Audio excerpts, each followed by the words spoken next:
Et donc à tant 14 ça c'est Betty, bakoti nandako, bakote libino. bakote libiso nandako.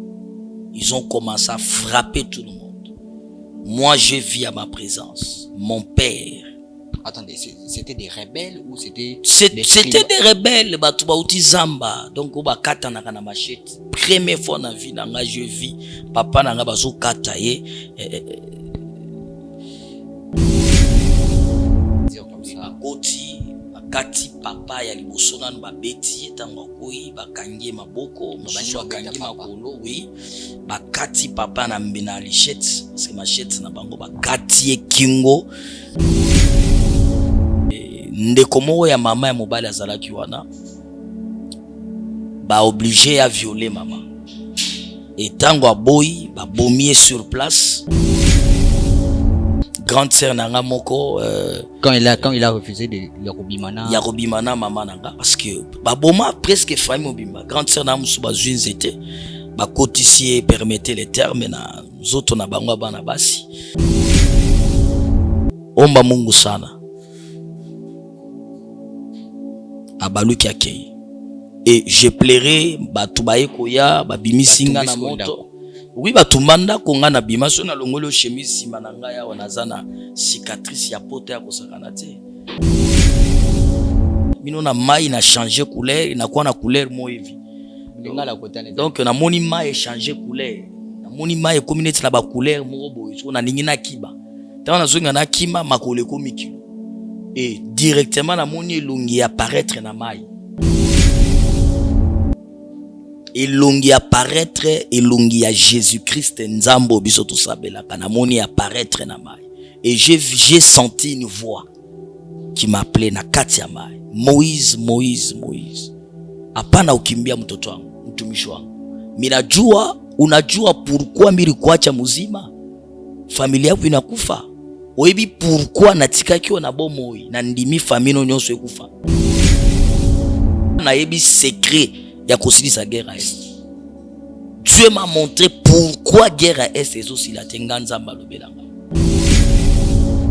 Ndame makange panoko na ye tokutanaka na ye ba zwaka système namona asalaka ba cérémonie na nzoto nanga. Et puis namoni azwi nzungu apelisi moto atie ba brique bakoni atie nzungu moko ya munene atie mai. Et mai bandiko avandi singa na kati. Etant on a koti mai bandi otoka me mai wana ezo swanga te. On toka na kati ya mai etango abimi singa asali ba cérémonie azuli lichette abetanga lichette edenda. Nzamba tali singa makambo ebele mboka nanu ya Congo etekama d'abord na monde spirituel. Vraiment ça fait mal. Nzambe fala sunga este parce que je suis victime ya komona ba parents ndenge bazoboma. Première fois na mona mama nanga mutakala liboso nanga balongole bilamba. Bazolu kata yenzo toi. Mais je vous dis comme ça. Si c'était à refaire aujourd'hui. Nini olingezo ngate. Non, si à refaire. Il y a liboso na nous, je ne peux pas accepter de perdre mes parents à cet âge-là. Pas zikaki mutu na ende zikaki parce que bakata ki mutu balongoli na licheti et ba grande sœur ba koti bango banzete na banzoto na bango bana basi et bimeli na munoko. Donc vous savez ce qui ça fait maman botio batike mutakala na misuna. Ce que ça fait papa ya botio bazo kate mutu toi tu es là. Et puis objectif ezaki ba bo ma famille mobimba. Et je connais professeur nanga moko atangisanga na micro 6e primaire si je me trompe pas. Ye baboma ye na bilanga. Ake bilanga parce que na beni bazo na bilanga ye baboma ye na mwasine na bana mibale ça dit bakata tokuta bakuta nde bacha mutu na ye na banzete batelemisi nzete mutu na ye. Et ONG Vida est lancé Bongo, opération Sunga orphelin na $1. Na $1 na you, tu peux sauver une vie. Même après la mort, même après le retour à Christ, il y a misana biso et témoigner biso liboso na Nzambe. Avec $1, tu peux changer la vie des enfants. Na $1 seulement, il faut permettre ONG Vida Bakende à collecter en Bakende, couper ça ba orphelin na opération menée ba osala le 24 décembre il y a année Oyo. Celui qui donne aux orphelins prête à l'éternel. Toi on pour ça tout c'est bon $1 à pam et qu'on fout la orphelin mon place. Topé ça $1 ya pamba pour na bonne année orphelin azanga losote sosote fufu ya koliati. Yande na lo baboué. Benga na numéro wana opesa $1 no ndenga na zopesa tout à l'heure. Soki ozalaka motema malamu ya kosunga, tala kanal malamu ya kotina mbongo na yo. Tozali bongo na M-Pesa, e-Bank, Airtel Money. Bana nyonso ya Canada to États-Unis bokotina. Bozali ebele bokota l'émission de partout na pesi bino mbote. Mbote, bala nyonso ya chez Biso TV. Oui, malamu na émission na bino réponse à nos questions. Yande ko na bino.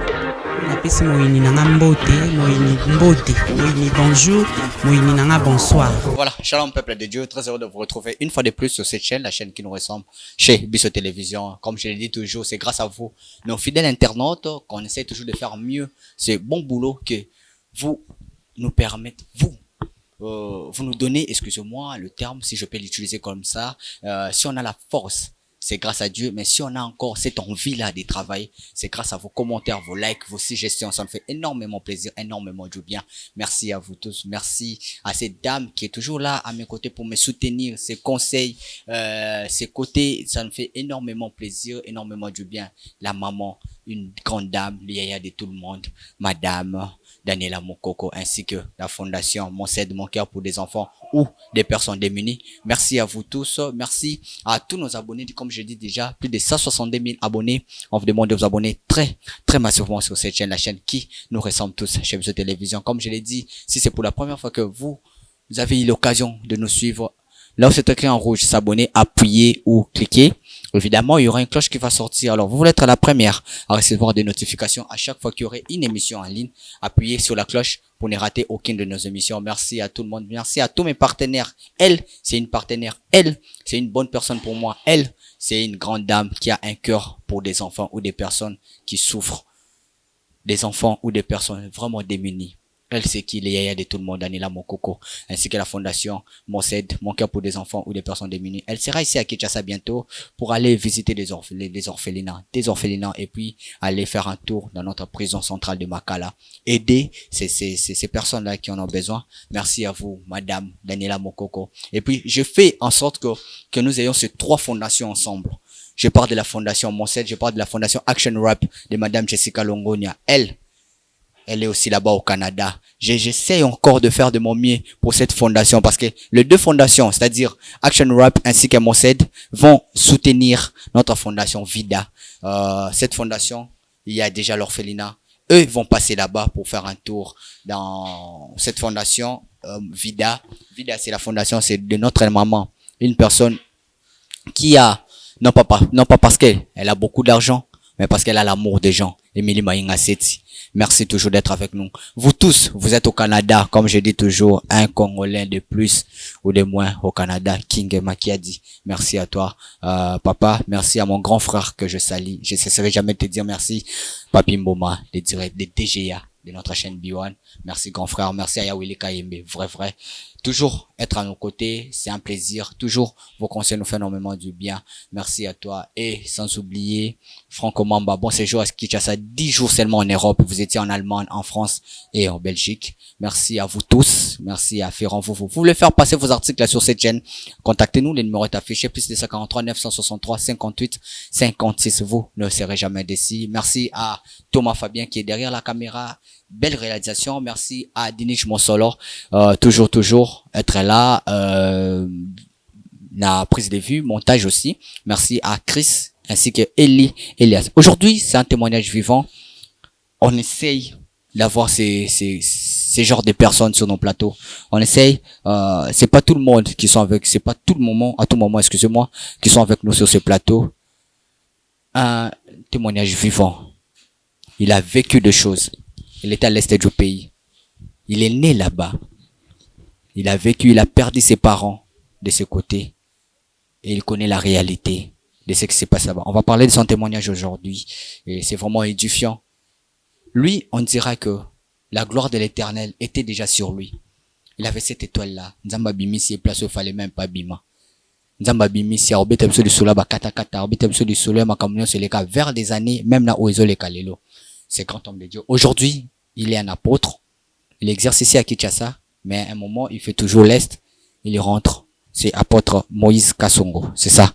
Moïse Kassongo. Avec lui, on va essayer de parler de son témoignage. On va essayer de,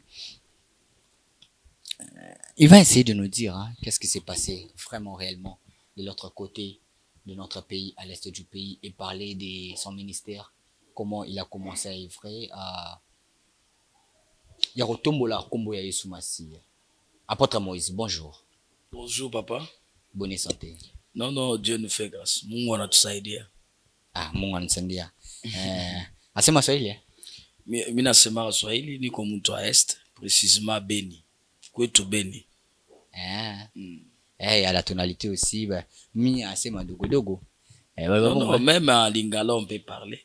Ah, j'adore Swahili, en tout cas. J'essaie de mon mieux à chaque fois de un peu parler Swahili, Congo, notre quatre langues là, yes. Comme le fait, comme le fait notre Dirkab, ex-Dirkab, Kamiri, Vital.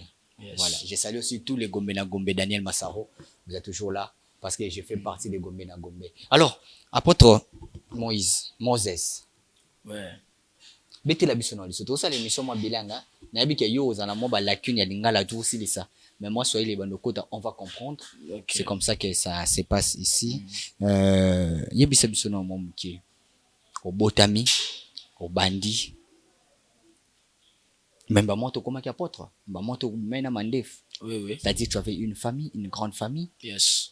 On va essayer de parler de ça, ton témoignage makambo okuta nango c'est vrai ba parents ba kufa. Eli kaka ndenge nini lisolo wana bitele so mavato banda kumba bisono na prière poto kota na bankolo. Tutaomba joa kuacha hii émission kwa mikono ya Mungu. On va prier afin que Nzamba batela biso apesa nguya pona kupesa témoignage parce que à chaque fois na pesa ka témoignage na lelaka parce que na kanisa bisika na uti pe makamu na kutana na. On va prier. Très bien. Nzambe na makokinyos Mungu wa majeshi minacha émission hii kumikono yako. Kila mtu atafuata hii émission akwe edifier na hii témoignage ilete uponaji kwa kila mtu eko na madifficulté na maproblème. Baba fungula mbingu, ba malaika bashuke.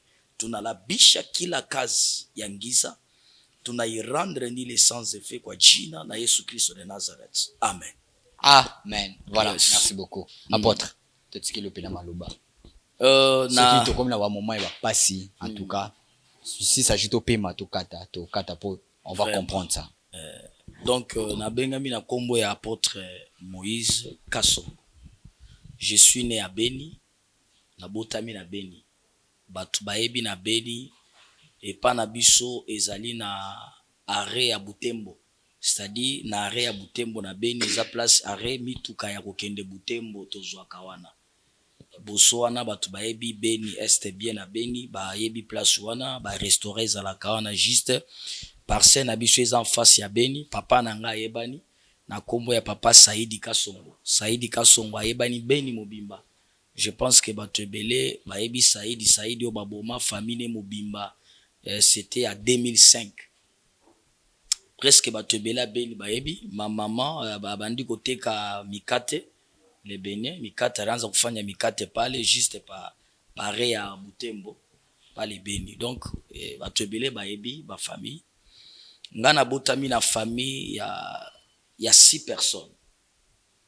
Na 6 personnes wana na famille na biso mama botaki mingi bana basi asengana za mwana suka et arriva qu'à un certain moment tango boti o ya 5 azalaki mwasi mama zaki na difficulté parce que papa zaki na posa ya kobota mwana mobali. Donc 5 nyonso basi et papa azaki na posa ya mwana mobali. Donc zemi na ngata ngo ekokota zemi na ngai na bitumba ebele yai même ba menace ya avortement makambo ebele na zemi na nga Et tant on a eu botama selon ndenge mama wandi ko ebisa biso na botama na césarienne na rata liwa. Ça c'est un de zemi na ngeza ina bitumbe belé. Et puis tant maman botinga na ariska ki même akufa. Parce qu'il y a eu vraiment des combats. Et tant on a coli il est arrivé na 2005 na Beni. Izalaki à partir il y a 14h. 14h moi vraiment batu bazo tambola nde moment tozalaki na ndako. Tozalaki na ndako papa zalaki, mama zalaki, mama bande koteka mikate tango aye na ndako parce que ndako ezaka pembeni ya rewana. On a vu les toika masase bandi. Masase bandi ya kosakana te, masase zo beta batu nyonso bapanzani. Et na moni il y avait au moins à plus au nombre il y a 10 ou 12 personnes. Ba koti na ndako. Avant de comment est-ce que déjà bon qu'on vivre coup de fou non Beni nous avons grandi comme ça. Beni bitumbe zalaka tout moment. Beni bakoko ya ko boma bino ata 12h boye baye ba bomi bino pe bakei. Donc ezalaki lo moko Beni ata ndenge bato ebele ba baka Beni za place à blague, les gens vivent dans la grâce de Dieu. Bantu be kona ishanjo kwa neema ya Mungu. Beni il y a des choses qui se passent parce qu'à part nanu bitumba ya ba mususo soit disant ba M23 mais Beni ezalaka na ba guerre ya ba tribal. Ya ba tribal ya ba benga ba katakata ya ba tribal ya Beni ko ezana ba moi ba tribi moko ebundaka tout ça ba musu bazaka na bazamba les soirs comme ça Beni ezaka donc on a bien habitué à ça ba roboma mutu na balabala moni pe bakei donc nous avons vécu ces histoires à Beni. Très bien. Et donc à 14 ça c'est beti ba koti na ndako ba côté libino ba côté libiso na ndako ils ont commencé à frapper tout le monde. Moi, je vis à ma présence. Mon père. Attendez, c'était des rebelles ou c'était des rebelles, batuba uti zamba. Donc, oba kata na kana machette. Première fois dans la vie, nanga je vis. Papa nanga bazo kata ye. Je ne sais pas. Donc, souvent quand je naninga kolo balikambo, ça me fait très mal. À l'époque 2005 nazakina j'étais encore trop petit nazakina mwana parce qu'aujourd'hui 2022 je totalise 33 ans. Ah ouais donc ozaki na moi tant ya komona oui okola ki déjà je voyais déjà ouais là 15 ans on peut dire comme ça bakoti bakati papa ya liboso nanu babeti tango koi bakangie maboko mususu bakangie makolo oui bakati papa na mbena lichette parce que machette na bango bakati kingo. C'était grave, c'était vraiment grave. Bakati papa mutu bache pembeni, tout le monde de temps bazo kata. Et ndekomo ya mama ya mobali azalaki wana ba obligé à violer maman. Et tango aboyi ba bomie sur place, ye babanda na kuna bido moko. Oui, non ndeko ya mama ya mobali. Okay. Oncle na biso. Ba sali système ya bakati et kilote, c'est-à-dire bakati makolo, bakati maboko. Grande sœur nanga moko quand il a refusé de Yarobimana maman nanga parce que baboma presque famille mobimba. Grande sœur na musu bazwinzete ba kotisie permettait les termes na zoto na bango bana basi. C'était terrible. Donc babomi mama na misu nanga, mama kutu ba longola emisu, ba longoli nzoto bana basi permettait les termes. Il y a des choses je manque comment nikona ni femme ba sana ndani yake bina femme ba sana parce que banaua famille muzima na banachoma nyumba. Je connais il y a beaucoup de gens à Beni qui connaissent baebi na arrêt ya Butembo ezana ndako moko famille baboma famille mobimba batumba ndako moto et quand ils sont partis batona nanga to les capes na malimbe. OK tango babi sino kona bino akoshe na ndeko na mwasi na mama nanga wana basi bakati papa mutu wana bandeko na basi pe bazaka wana bandeko basi bazawana bakati da papa mutu mais bazaki bango nyonso te deux bazalaki en déplacement. Ah d'accord. Lokola 3 batikalaki wana nanga. OK. Bango tout ba éliminaki bango sur place. Ba éliminer bango sur place. Na masasi te mais na machette bazo kata bango. Lokola ngombe, lokola nyama. Bazo kata, moi je vis ça dans mes yeux. babomi bango nyonso batumbi na ndako bacheka ba essence de temps aboyi ko bimana nandeko namndeko na ye mama na bino yes bandisi ko kata nzoto bakati ye makolo balobi basale kilote bakati ye maboko okay ouais bakati ye makolo bakati ye maboko c'était grave papa, c'était vraiment grave à Beni. Mino na mambo maishangu depuis binazali kashaonaka banachoma nyumba moto inawaka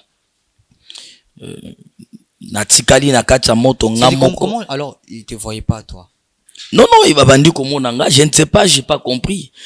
Donc tango bakei moko na moni azongi atalinga bisinga lobi yo aibisinga na Swahili abi weye omba Mungu sana abaluki akei et je plairai batu baye koya babimisinga na moto oui batumanda konga na bimaso na longolo chemise mananga ya wanazana cicatrice ya poto ya kosakana te j'ai été brûlé na moto wana baye babimisinga inje ya nyumba bananibeba inje kwa bantu balikuwa pale banakuta toute ma famille était là bana bakatakata et puis il est quand même na ba chaîne ya ba radio télévision même ici à Kinshasa batebele balanda yango c'était ça. Et puis tango famille wa peine à perdre famille na tikoma ki délaissé. Je vivais chez ma parenté kaka ya famille à côté ya papa.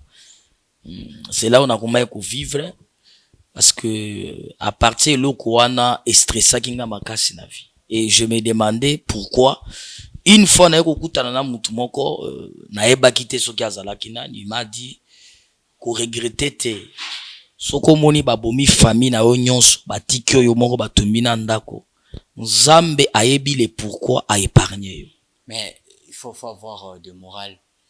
Comment je peux le dire pour monter bisou là bon on peut croire na ye pour place on a de morale na kokaki ko croire te et puis tango alobelinga je voyais que mutazolo bane ça t'arrive aussi yo peut aussi ba arme boma ba te pondé na donc je peux dire na zoaka décision ma be na vie et comment na batamu swata masa sezolela na situka kate donné na zaboye et comment ki na ba moment mususu na banga rasio le côté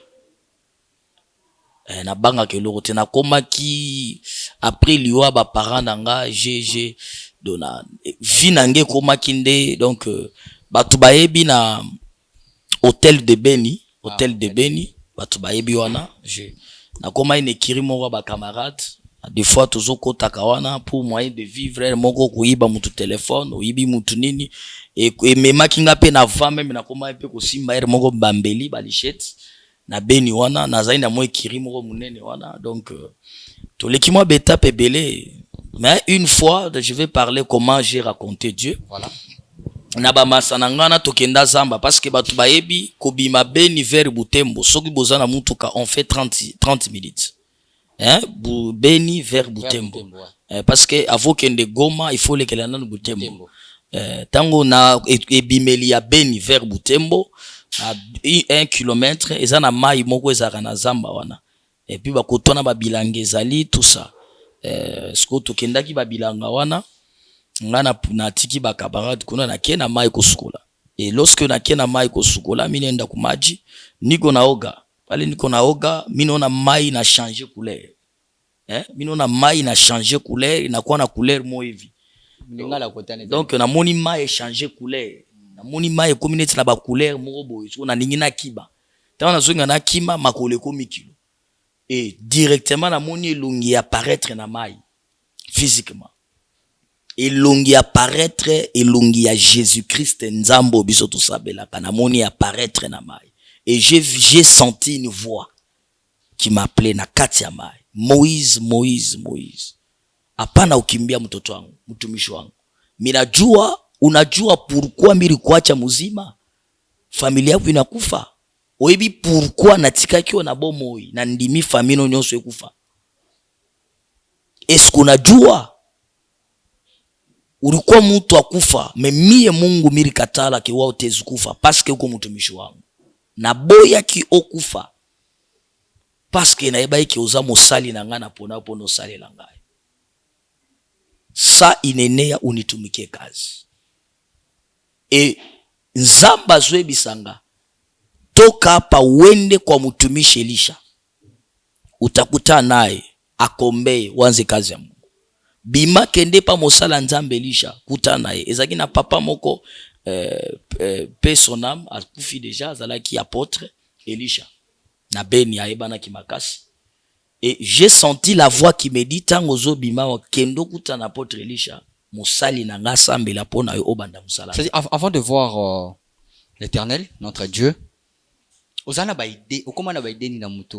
Parce que omoni papa nde ba okata ye, bande kononde ba okata bango ba kufi na mundu ki alisa simoko te, mais ba kati mama na maman nzoto na bango basi. Yes. Ba longoli nzoto moi si ba chungu mupandi, c'est vraiment touchant. Ça fait tellement mal. Est-ce que okoma na ba idée, est-ce que na ba 2005 wana loka ba M23 na yete. Wana ba ADF penalty. Ba rebelle bazalaki, il y avait des rebelles nzela surtout ko bima Butembo vers Goma on tue ba. Après liwa ya ba parents wanda okuta na pena ba circonstances. Liwa ya ba parents na 2005 vers 2007 décision na ngeza kina koma rebelle. Décision na ngeza kina koma rebelle parce que na mona ke vi na ngesuki. Très bien. Nazaki susu na espoir na vite. OK. Donc na komaki na mona ke mokile komi na suka. Famille ba papa ba ils étaient clairs na kokiolia fufu mes classes ba koka kotangisa ngate. Moi nga na sili sa classe te. Na sisi classe te na uti kotanga dernièrement de na présenter na jeu examen d'état. Au jeu examen d'état kimukolo. Na kimukolo awa. Moi j'ai passé des moments difficiles après kokufa ba parents. Pour moi na mona ke mokile komi na suka. C'est pourquoi je peux profiter de dire à Mutozo Landanga, peut-être aux orphelins, aux orphelines, peut-être au Koutani Pena Makamusu na vie, tu peux dire que pour na yo esili mais esilité. Dieu connaît les pourquoi. Nzambe tango atinda ka mutu na mokili ayebaka. Ba parents bazali canal ya biso ko botama. Donc comment na tamo pena biti tamo il faut comme un rebelle. J'avais eu la décision parce que j'ai vu ça dans mes yeux. Moni, il y a beaucoup de gens ba yo kama solo est. Moi, j'ai vécu des histoires. Et Dieu m'a choisi. Quand Dieu m'a appelé, na ko comment on ko comprendre. Zamba pesinga na yebi secret ya kosili sa guerre à est. Dieu m'a montré pourquoi guerre à est est aussi la tenga nzamba lobelanga. Utatembea, utaponesha batu na utamaliza ka vita ya est. Minjo mina kuita Mungu wako. Wende kwa pote Elisha akombe Mungu wanze kazi yangu. Nde na kende pa potre Elisha na komi nazaki trop bizarre et puis ndenge nazalaki amoninga me nabi papa Mungu ananituma. Mungu anakutuma apotre nabi wi nzamba tininga talama na moni boy azui assemble pona nga kotinga na intercession na koti na intercession na ovanda na église na komi loger na église tout ça na sali 2 ans et pas naé et Dieu m'a commencé à m'utiliser puissamment. Très puissamment. Et je connais na 2009. Non. Nga na Dieu m'a appelé parce que au moins tant ba parents ba kufi. Tant on a kota ki ne kirowana. Et souci na ngeza ki na koma rebelle. Donc souci na ngwana. Et j'ai un ami grand donc noko naye aza ba parmi ba rebelle ba kendaka na bazamba ba vandaka na zamba ya beni bakata na kana ba nzela bango musana bango suki mutuka ezoya bako kotelemisa mutuka na balabala bokiti bino nyonso ba bomi bino nyonso ba botoli basi ya koza bazui bakena bango zamba enoko na ye bazana bakisi ya bakisi o ya kobunga bakisi ata ba betio lichet edenda bakisi ya ba marque wana nda mema kange panoko na ye tokutanaka na ye bazwaka système namona asalaka ba cérémonie na nzoto nanga et puis namoni azwi nzungu apelisi moto atie ba brique bakoni atie nzungu moko ya munene atie mai mai bandiko avandi singa na kati etant on akoti mai bandi otoka mais mai wana ezoswanga te ezozikisanga te ninte mai etoki nga nazotoka na kati ya mai wana donc natoka na kati ya mai etango abimisi nga asali ba cérémonie azwi lichette abetanga lichette edenda 3 fois.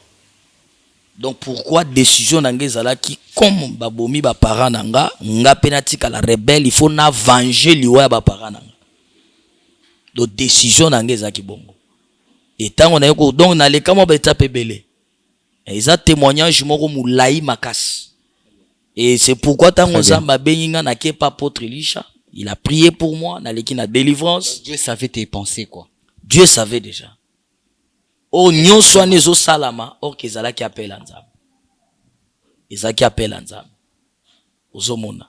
Na ndenge na yoko bando sali nzambe na 2009 vers 2010. On est période de volcan. 2010 volcan. Na prophétisant na pesaka message. Nzamba tali singa na mondi monde entier bato bazolela. Matanga chaque na moni ba drapeau ya mboka nyonso ya Congo na makila. Ya monde entier. Sorti ya ba drapeau musuna tikala komona na vite mais na moni ba drapeau na makila. Et na église nazalaki parce que nzamba koma ko utiliser nga mu dimension mo ya utechika. Parce que miye Mungu ananipatia grâce ya guérison. Donc grâce au nzamba pesanga guérison depuis que j'ai commencé le ministère na tikala ko prier pour na mutu te mutu azanga kobika. Donc ngai même si na pesio maite ata na lobi ozwa Mungu ate. Mais soki na lobi kaka na déclarer le colonne faut mona makamba.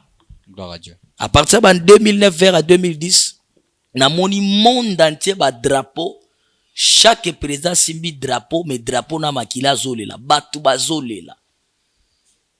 Et tant on a vu message na tuni nzambe, le Seigneur me dit que zana mupepe moko ezotelema, ba préparer na monde à ténèbres, mupepe wana ekoya na maladie wana eko conquérir monde mobiba, eko zana matanga.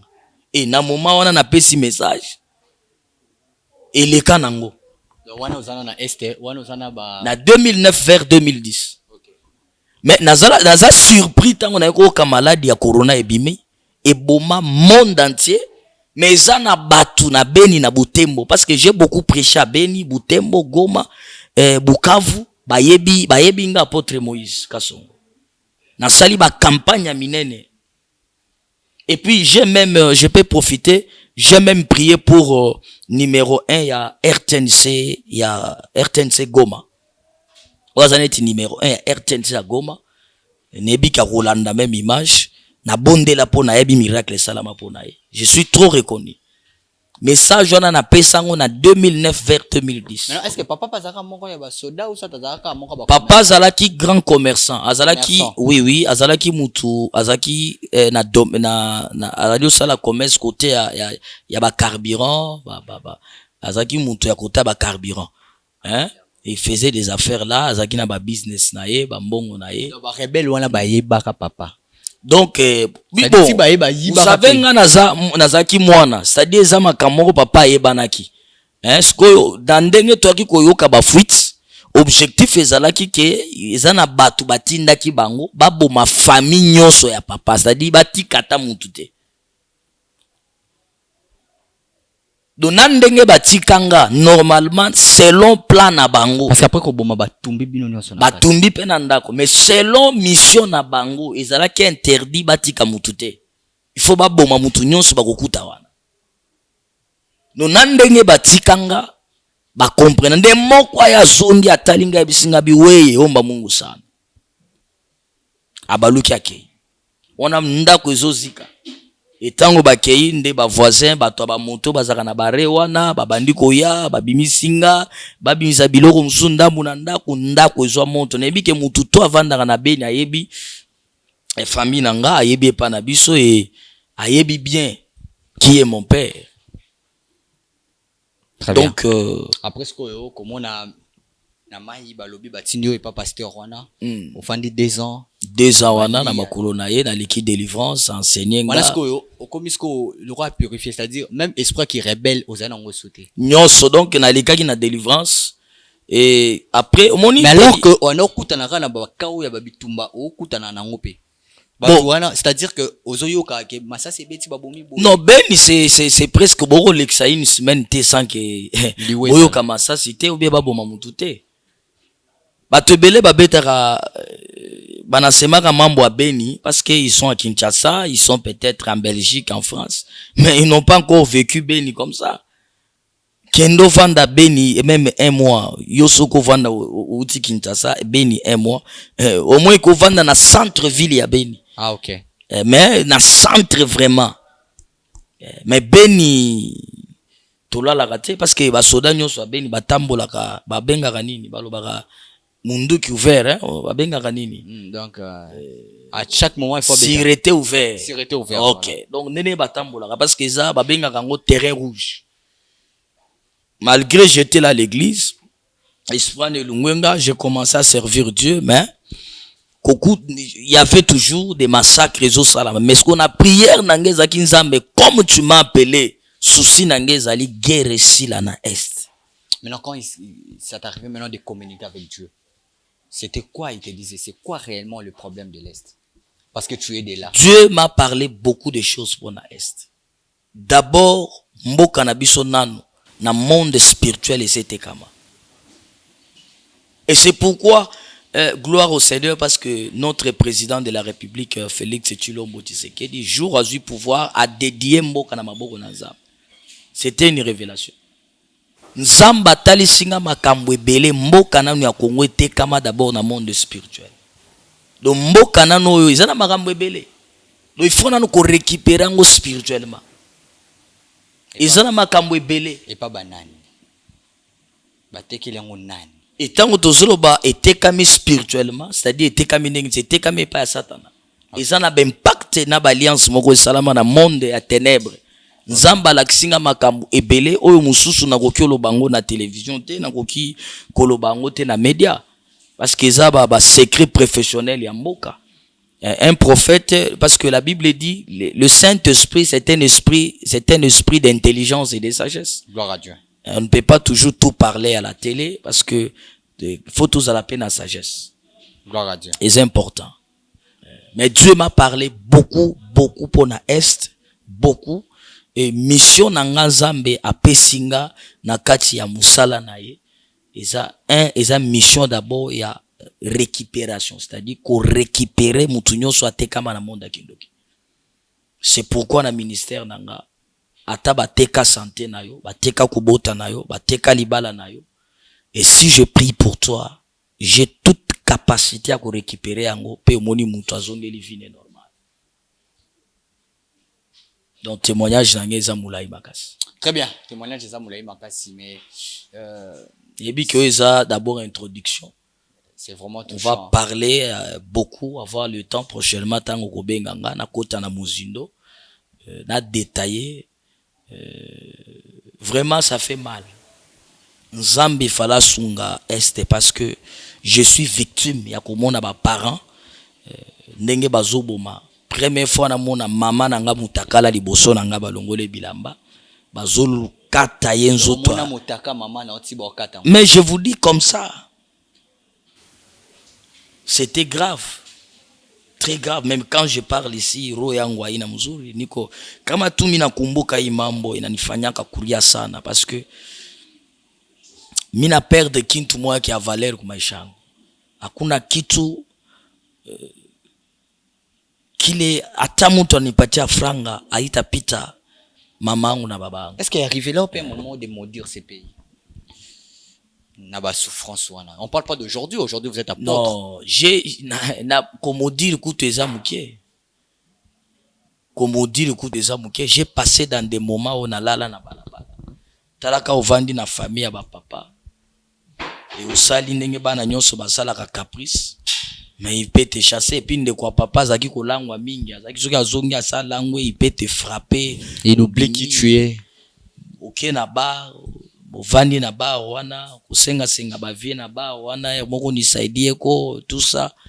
Donc, nous avons vécu des histoires où tinaka kozwa décision qui fanatique à la rebelle parce que j'ai beaucoup souffert dans ma vie. Beaucoup souffert.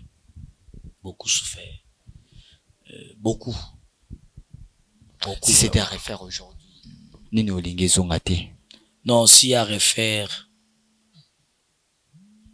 il y a liboso nanu, je ne peux pas accepter de perdre mes parents à cet âge-là. C'est trop fort. nakokaki te koperdre bapara na nga na joana nabiki te neti bana mosusu babika na bapara na bango. Mais est-ce que nde batumbaka wana batumba libota, c'est-à-dire baparents batumbamaka? Oui, eza na bato bapara batumbamaka neti mama atumbamaka parti babimisi nzoto na ye parce que bapikolaki nzoto ya bana basi bakati ye mabele. Papa azikaki mutu na ende ezikaki parce que bakataki mutu balongoli na lisheti ba grande sœur bakoti bango banzete na banzoto na bango bana basi ebimeli na munoko. Donc avant nanu basala bango ba violer nanu bango, ma mère était nue devant moi comme ça, je pleurais. Mina pita maisha mwa mbaya sana et je demande, j'ai toujours prié pour na bato yo baidaka mingi batu na este na ibisaka nzambe apambola bango. Ça t'arrive aussi de faire des tours là-bas, aider dans les camps des réfugiés? Jusque maintenant, naza na est. Naza na église na Butembo, naza na église na Goma, naza na église na Kisangani. Kisangani eza na Makiso. Sima ya agence moko babengi la vie est un combat. Naza na église wana, naza na église na Goma, na Birere. Naza na église na Kalemi, na quartier Dave. Dave ba tebele ba ebi. Ouais, je connais.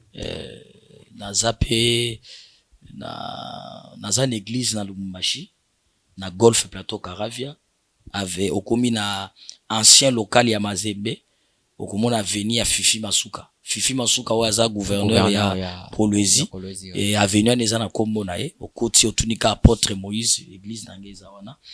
Et aujourd'hui Nzamba pesa nga pe mission parce que na vision nanga Nzamba ebisaki nga akotambusa nga na bamboka libanda.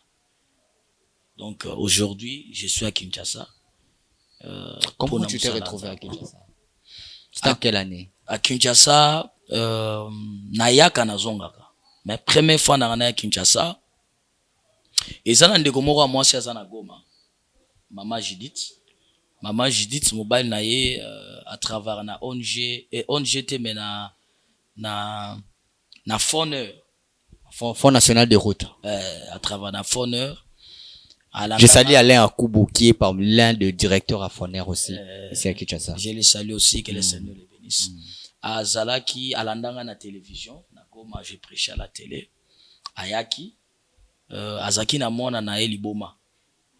Et quand ils sont venus, moi on a bayaki dans l'église pendant 4 jours moi on a bika. Mais batambola ki na ye, vous voyez son mari quand même avait beaucoup d'argent. Ouais, on connaît Foner. C'est le seul moyen pour Bakenda Nigeria Congo. Bakenda Nigeria c'est le fonds national. Bakenda Nigeria et pas Chibido choix mais écoute que calendrier na ya koyamba bato ezaki plein. Selon ebe sakinga bazongane na Goma et nga na sambela 4 jours à Bika. Wana vati biosha kufa. Oui, moi on a Bika libome sila. OK, moi na ya kenda ko simba magie, il était rappeur. Aki osimba magie pour na bilo na bango ba rap ndabela kaliboma. À partir ya témoignage wana nde a connectanga na mutu moko awa na okotanga kombote mutu wana c'était prévu bakanga ye ba dossier moko ya mboka mama na yenda bengisanga de première fois na ya na mboka na kitela epa na ye na sala service et dossier wana esila. Donc dossier wana ya mabe fait bakanga mutu. Na yo nzamba intervenir mais manike mutu analiaka bambongo. Non na ezalaki dossier mabete. Ezalaki dossier moko bakoselaki. Parce que notre Dieu c'est un Dieu qui marche dans la vérité. Et puis ngai na makambo na vivre na est na kokite kolinga ko sambelela mutu. Oyo azana kati mabe ya ko détruire mboka. C'est impossible. Ezelo komo bakoselaki et à travers service na sala ki nzamba kitaki. Ozomona nzamba kitaki c'était ça des premières fois nanga ya kokoma Kinshasa. Et là tu as voulu se planter l'église. Ça c'est la deuxième fois que je suis ici na zuna nuida pour implanter te. Le na Kinshasa ça la deuxième fois c'est. Ça c'est la deuxième fois. De ozana Kinshasa te. Na zavanda Kinshasa te. Ça c'est la deuxième fois de Kinshasa na yepe pour na service. Mais nzamba zo parler nga déjà pour na Kinshasa. Je pense qu'on vous aura dans la deuxième partie. Il y a un témoignage Nabiso. Yes. Merci beaucoup, apôtre Moïse, d'être avec nous sur ce plateau. Un témoignage très édifiant et ça fait mal. Vous êtes parmi des personnes qui nous devons croire que Dieu existe. Amen. Vous êtes des personnes où on peut dire que quand on pense qu'il y a un point pour notre vie, on dira que non, il y avait quelques virgules juste là. Ou soit 3 points d'insuspension. On suspend juste là et puis on va continuer la route. Il n'y a pas de point, il n'y a pas de plus. Mais peut-être on ne dira pas. Et puis on va continuer. Merci beaucoup l'homme de Dieu. Merci de nous édifier pour ces beaux témoignages. Si au moins je savais comment m'exprimer en Swahili. Je vais dire un mot que on va interpréter le ballon en Swahili. Oui. Message na yo, eza message ekosunga Congo mobimba monde entier. O ba doutara ke ba guerre est eza réel. Nalo na Swahili. Message. Anasema message yako. Anasema message yako. J'ai dit vous parlez. Sema message yako. Anasema message yako. Inafanya dunia muzima bajue bale beko na madoute inasuki bale beko na madoute ke guerre haina kuest à travers message yako baichike ke guerre kuest. Donc avec le temps non je vais dire aux gens même bozana poto ozawapi est eza guerre eza na est. Les gens souffrent à est. Les gens souffrent. Est-ce que vous savez ce qui ça fait maman botio batike mutakala na misuna yo? Ce que ça fait papo ya botio bazo kate mutu, toi tu es là. Et puis objectif ezaki babo ma famille mobimba. Mais vous n'êtes pas aussi parmi je dirais mais zamba longoli apelisi na moto na ndako ezozika. Tu connais combien de familles bakufa bon? Ebele. Je connais professeur nanga moko atangisanga na micro. 6e primaire si je me trompe pas. Ye baboma ye na bilanga. Ake bilanga parce que na beni bazo na bilanga ye baboma ye na mwasine na bana mibale ça dit ba kata tokuta bakuta nde bacha mutu na ye na banzete batelemisi nzete mutu na ye nzoto balambi balie nzoto na ye na ya mwasi na ye à part mutu nde bayana mutu na carte na nzo bazongi na ngona ville nde bacha mutu na cercueil mais nzoto na ye balia. Je connais, il y a des familles oyo na beni lelo baza délaissé ba vie beba. Je connais une famille là oyo bakota ba yebisi mwana alala mama na ye. Mama ndi ayebisi mwana sala yango pona tokufa te. Mais je vous dis, moi j'ai vécu à Beni, j'ai vécu à Est na yebi kobanda Beni. Goma Bukavu na yebi 4 coins wana na yebi makambo nyonso lekaka. Moi je connais bien Est. Na leka na bakiwanza soko bimi Butembo zolingo kende Goma okatisi pleine wana basala ka convoi na mboka moko kiwanza. Je connais des histoires et salama na mboka wana nazo kende Goma tokiti na kiwanza ba 19h. Tokuta bibembe na nzela plus à 70 quelques bibembe. Mboka bontu nyonso abatami na ndako. Ba soda bakima. Moi j'ai vécu ça na ba 2017. Voilà, merci beaucoup l'homme de Dieu. Je pense que on doit finir par ici. Vraiment, merci beaucoup. Numéro de téléphone, on va sur Liboko Hollande. Numéro na biso téléphone ezali plus 243 99 95 25 659. Plus 243 99 95 25 659 eza numéro ya WhatsApp, eza numéro ya apôtre Moïse Kassongo. Merci beaucoup l'homme de Dieu. Merci vraiment. On peut prier ou soit vous avez un message? Non, j'ai un message que je vais lancer na peuple. Niko na lancer message kwa batoto bote ba Mungu beko na nifuata. Uko Bulaya, uko na ma problème. Niko natafuta kuambia hivi. Mungu anajua pourquoi uko pa dunia. Nzamba ebi pona nini ozana mokili. Quelle que soit ba étape ya vie ozolekela. Ne laisse pas tomber ta foi. Sois ferme dans ta foi que Dieu peut faire quelque chose. Là où les gens disent que non, pour lui c'est fini. Et c'est là où Dieu dit pour lui ça commence.